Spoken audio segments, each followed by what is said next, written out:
Hi అండి, అందరికీ నమస్కారం. Welcome to my YouTube channel. ఈ వీడియోలో ఎలక్షన్స్లో అంటే పోస్టల్ బ్యాలెట్ ద్వారా ఓటు ఎలా వేయాలి అన్న వివరాలైతే డీటెయిల్గా తెలుసుకుందామండి. వీడియో అయితే చివరి వరకు చూడడానికి ప్రయత్నం చేయండి, అప్పుడే ఇన్ఫర్మేషన్ పూర్తిగా అర్థమవుతుంది.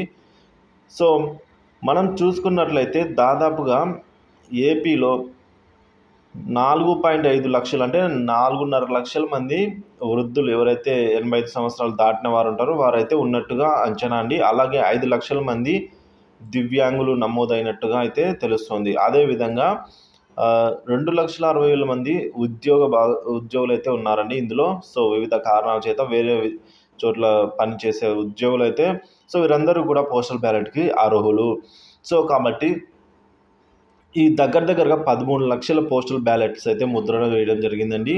సో ఈ ఎవరైతే ఎలిజిబుల్ ఉన్నారో వీరందరికీ కూడా తెలియదండి. సో ఎట్లా వేయాలి అనేది ఆ డీటెయిల్డ్ ప్రాసెస్ అనేది వీడియోలో చూడబోతున్నాం. వీడియో అయితే ఎక్కడే స్కిప్ చేయకుండా ఎండ్ వరకు చూడడం వల్లనే మీకు పూర్తి ఇన్ఫర్మేషన్ అర్థమవుతుంది. మీరు ఓట్ ఎలా వేయగలుగుతారు, ఎలా వేయాలి, ఏ ఫామ్ ఎలా అనేది పూర్తి ఇన్ఫర్మేషన్ లభిస్తుంది.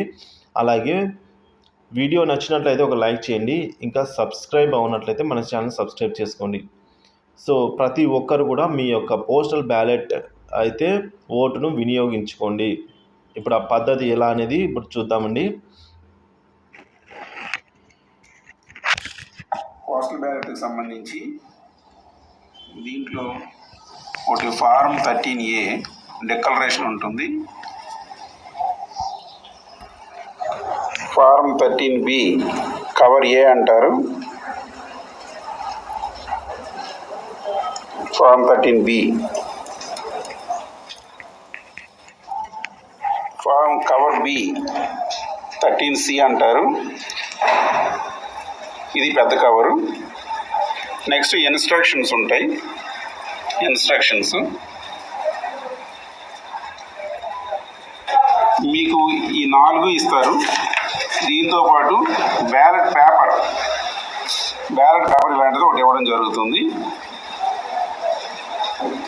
మీరు తీసుకున్న తర్వాత ఫామ్ 13A, అలాగే form 13B, form 13C, ballot paper తీసుకున్న తర్వాత మీరు ఈ ఫామ్ 13A అన్నది ఫిల్ చేయాల్సి ఉంటుంది.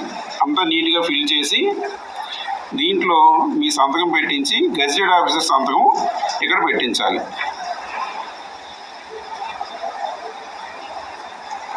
దీంట్లో ఏంటంటే కంపల్సరీగా ఎలక్టర్కి సంబంధించిన ఐడెంటిటీ అన్నది కూడా దీంట్లో అంతా ఉంటుంది.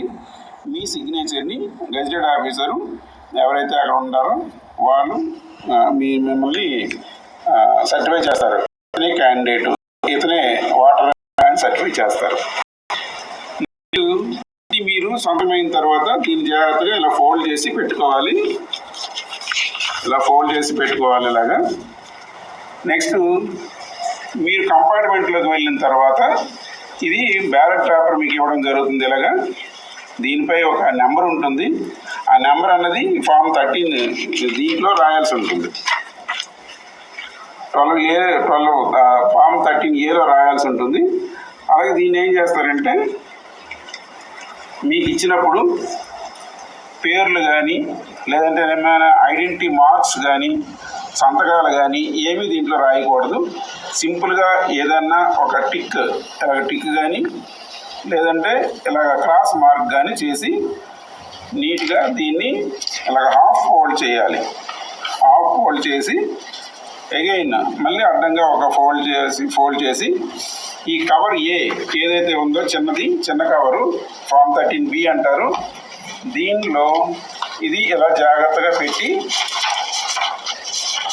పెట్టి దీన్ని ఫస్ట్ గ్లూ స్టిక్ కానీ అక్కడ గమ్ము కానీ పెట్టడం జరుగుతుంది. దీన్ని ఇలా రాసి ఇలా క్లోజ్ చేసేయాలి. ఫస్ట్ ఇలా క్లోజ్ చేసేసుకున్న తర్వాత దీనిపైని బ్యాలెట్ పేపర్ సీరియల్ నెంబర్ రాయాల్సి ఉంటుంది. మీకు ఏదైతే ఇచ్చామో దీంట్లో ఉందో దాని సీరియల్ నెంబర్ రాయాలి. పైన అక్కడ మీకు ఇచ్చిన ఇవన్నీ కూడా ఫిల్ చేయాల్సి ఉంటుంది. పార్లమెంటరీ కాన్స్టిట్యున్సీ, అసెంబ్లీ కాన్స్టిట్యున్సీ అన్నది దీంట్లో ఉంటుంది. ఈ గ్రీన్ అన్నది పీసీకి సంబంధించింది. గ్రీన్ అన్నది పార్లమెంటరీ కాన్స్టిట్యున్సీకి సంబంధించిన కవర్.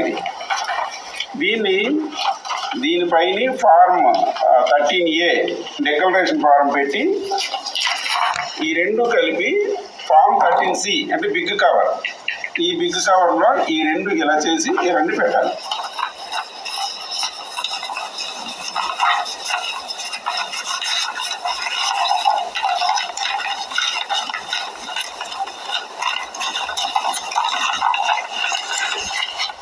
ఇలా కట్టి ఇలా పెట్టిన తర్వాత దీన్ని జాగ్రత్తగా సీల్ చేసి దీనిపైన ఉన్నవన్నీ కూడా నింపి రిటర్నింగ్ ఆఫీసర్ ఎవరు ఏంటి అన్నది అడ్రస్ అంతా రాసి ఇక్కడ సంతకం పెట్టాలి. ఎవరైతే ఓటు వేశారో వాళ్ళ సంతకం ఇక్కడ పెట్టాలి. కంపల్సరీగా ఇక్కడ సంతకం ఉండాలి. తర్వాత ఈ చిన్న కవర్ ఉంది కదా, ఈ చిన్న కవర్ మీద ఇక్కడ సంతకాలు కానీ పేర్లు కానీ ఏమి రాయడానికి వీల్లేదు.